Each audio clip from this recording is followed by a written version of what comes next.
everybody. Thank you so much. Welcome to the FitNight show. Yes, I'm sure you're probably wondering what the heck is going on. Well, recently, my name is Bobby Kelly, by the way, and I am the owner of Results Only Fitness. And recently, I've been a little frustrated with the type of information that's coming out on social media. There's some really great stuff out there. Some people are really putting out some quality material, and it's really great to see. But I just also think that there's so much bad information out there. Stuff that I can't even imagine people would put on social media, let alone television or magazines. And especially in our industry. If you're just meeting me for the first time, we are a fitness facility. We've been around for over 28 years. And I was recently asked, we do a lot of masterminding with some of the other top gyms in the country. And we were asked to think as bold and as big as we possibly could to make change in the world, in the fitness world, with our clients, with people in general. Let's face it, the world is more out of shape and less fit than they ever have been in any century prior to us. As a matter of fact, there are some studies that show that some people believe that the current generation will not live as long as generations previously. Things like sitting and smoking and lots of other medical challenges that are coming across people. So when I was challenged to think big and to be bold, I was trying to figure out, well, social media is now a necessary evil for us. This is something that anybody who has a leadership role in today's society and people who have a message to share have a almost responsibility to make sure that we are putting out good quality, solid information. So the bolder I thought, the more crazy my mind went. I thought maybe we could do like a news show. Maybe we could do something where we constantly have a ticker going across the bottom. But what resonated with me was comedy, humor, being fun, being likable, but most of all, being authentic. We have a lot of fun here at our gym. Our culture is our most important aspect of being a member here. Yeah, sets and reps and getting people to lose fat and getting people in the best shape of their life is gigantically important. But it is even more so important for myself and my staff to make sure that this is a place that people want to come. And most of our people come almost every day, if you can believe it. That is unheard of in the fitness industry. So what I wanted to do was do kind of an offshoot of like the late night shows. You know, you got Jimmy Fallon, Jimmy Kimmel, Stephen Colbert, you know, the list goes on. There's tons. But they do some slapstick stuff and they do some interviews and they do things like that. So over the next couple of weeks, we're going to try a million things out. You're going to see some interviews with people. You're going to see some people who are going to help me show some exercises. We're going to do some of those today. You're going to get nutrition tips. You're going to get motivation tips. You're going to get some humorous skits that I think that we've been kind of rolling around with the staff, and I'm excited to bring this to you. So in today's episode, you're going to see a motivational tip. We're going to talk a little bit about Thanksgiving. We're going to see, I'm going to kind of talk about some of the current events as well. So sit back, relax, enjoy the FitNight show, and we'll be right back. Okay, so this next segment is called Demo Day. And why is it called Demo Day? Well, I kind of based it off the Chip and Joanna Gaines HGTV show.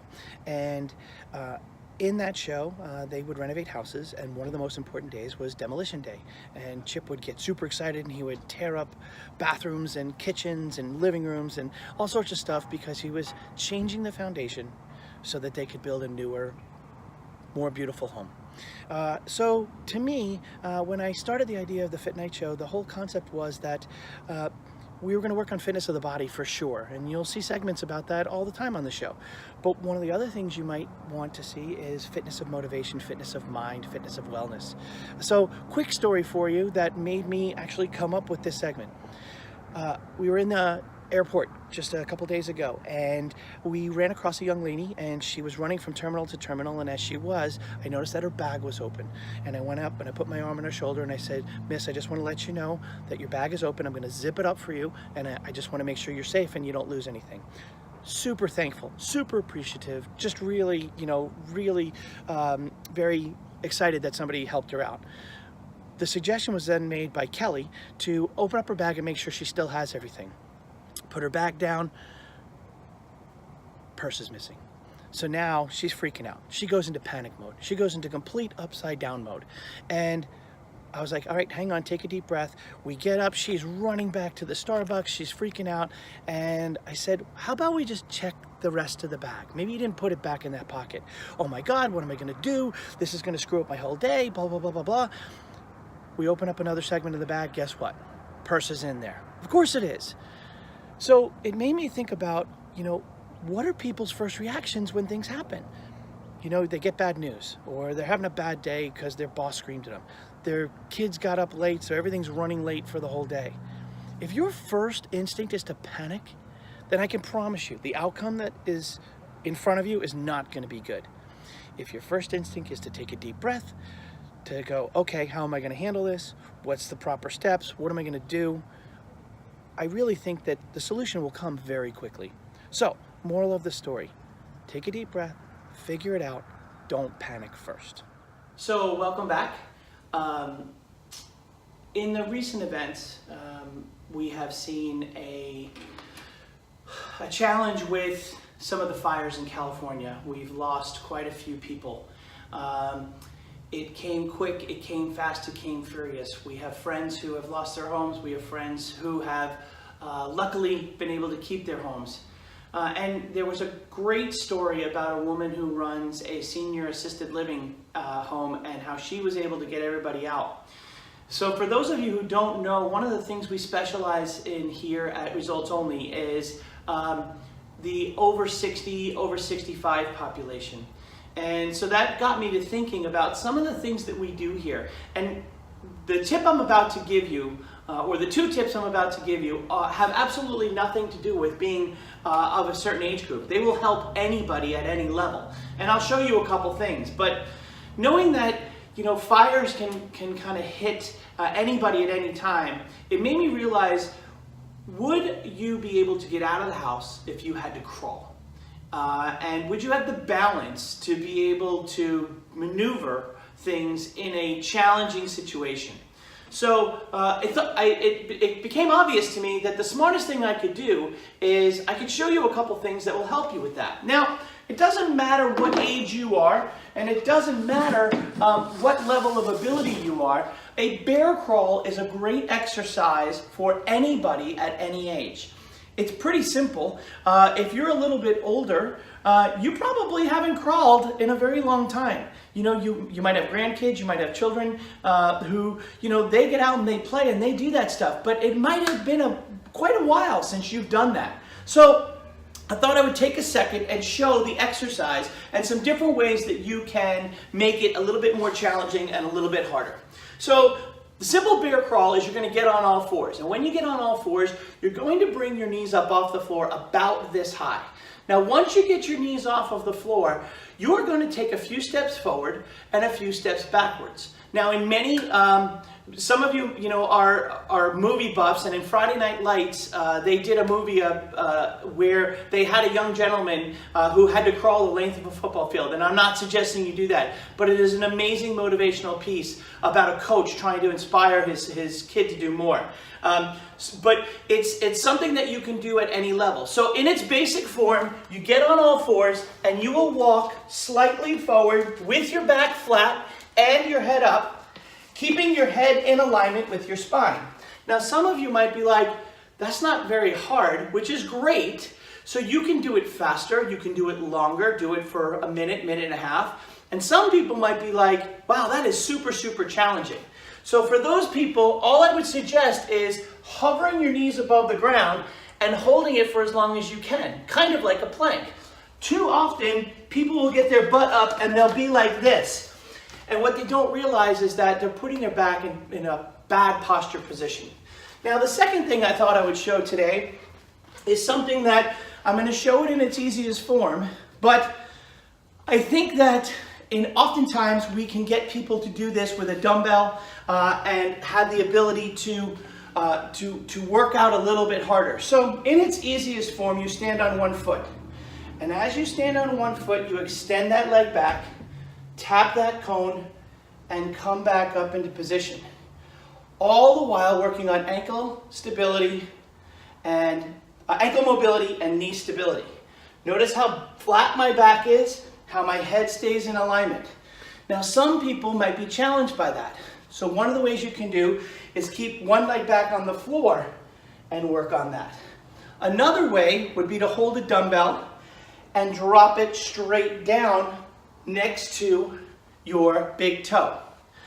Now, for the bear crawl, my suggestion would be to put it into your routine. Start by doing 30 seconds and making sure you do proper form. For the single leg deadlift, if you don't have the ability to do 2 in a row, then you just try and get as many as you can, up to 12 or 15, without falling over. For those of you who can do it weighted, super simple, start with 6 to 8 and bring it straight down and come straight back up, worrying about keeping your hips square and solid. It's unfortunate that we've had the recent fire outbreak and a lot of people are suffering because of it. I hope that these 2 exercises, not the most common, maybe not the kind you'll see in magazines and things like that, but I hope that there's something that maybe you yourself could take advantage of doing them, or you might have a loved one who both of those moves would help in their balance, their mobility, their stability. And if in the worst case scenario there was ever something where they were feeling unsafe, they could get out of a building as fast as they could. That's our So today's tip is we're right before Thanksgiving, and I am here at the beautiful South Mountain where we just dropped off about 25 plus hikers to start their 5 Summit Challenge.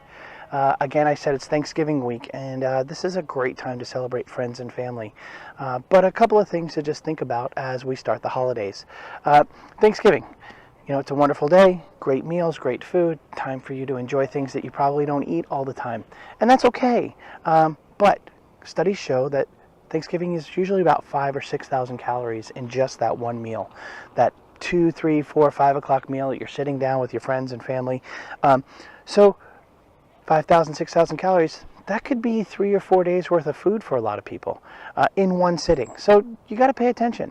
How can you best survive the holidays? Well, I'm not going to tell you not to enjoy. I'm not going to tell you to, not have that extra piece of pie, because that's crazy. It's only once a year. But I am going to tell you that on Monday, Tuesday, and Wednesday, you should kind of keep an eye on what you're doing. You should pay attention on Friday, Saturday, and Sunday. I'm not going to tell you not to have a glass of wine with family or to have a beer while watching the football game. I'm just going to tell you that you should pay attention in those days leading up and those days following. Now, why does all of this add up into such a high calorie count? Well, you're probably not really counting your portions. You're not really paying attention. That double spoonful of stuffing is not something that is usually in your everyday eating habits, and that's okay because it's a holiday and you should enjoy it. But over the rest of the holidays, that's those time when those parties come in, and those events, and those cocktail hours, and those work office parties. These are the things that are part of this season. So what we do at Results Only, that you might want to just try it yourself, is we do what's called Holiday Hold'em. We'll weigh people in on Monday, Tuesday, and Wednesday, the week of the days before Thanksgiving, and then we'll have everybody just do their normal routines through the rest of the holidays. And somewhere around the 4th, 5th, and 6th, we will weigh everybody in again, and we'll just check. Did you lose muscle? Did you gain fat? And we incentivize by having some fun games that we do during those weeks in between. Get out and do a hike. Make sure you get 4 workouts in a week. Bring in a stuffed animal or some canned food for some drives that we're doing. So if you're interested, you can always just put something in the comments, and I would be happy to send you a copy of what we call our Holiday Hold'em calendar. But for today, I just wanted to make sure I wished everyone a happy Thanksgiving. Enjoy your holiday, and just don't overindulge over the whole week. Enjoy the meal, enjoy the day, and then put everything back together. So I hope that you all enjoyed our little first take at the FitNight show. It's something that we're planning to make a regular occurrence of. Hopefully you'll see these videos a little bit more often. Obviously, one of the best ways you can do that is to hit like, and this way you will know whenever we put one of these up. The Results Only Fitness family is here to serve. The trainers here are top notch. Our clientele is some of the best in the world, in my opinion. And I'm super excited to try something different. And if this little show can help someone who is right here in Phoenix or someone who is halfway across the world, that would be great. But the only way that could happen is I would love it if you could share this. And you know, the way these things work is that if you guys could comment and tell me some things that you'd like to have answered, or you'd like to see some more funny bits, I'm up for anything. If you live in Phoenix, you know that we are the gym that has that sign across the street from Burger King. And there's nothing I like better, and there's nothing my staff likes better than when we get an email, a text, or a note in our mailbox saying, I love your signs. Hey, how about this one? It's a give and take on that one. So, we're going to give the FitNight show a spot in our regular rotation of how we're going to bring information to you. And if you like it, just let us know by hitting like or putting something in the comments. If you have other things that you'd like to hear from us, again, please put it down there as well. And I hope that you get out more days than not this week. Go do something good for yourself. Make yourself a healthier, better person by just getting out and moving. Have a great day.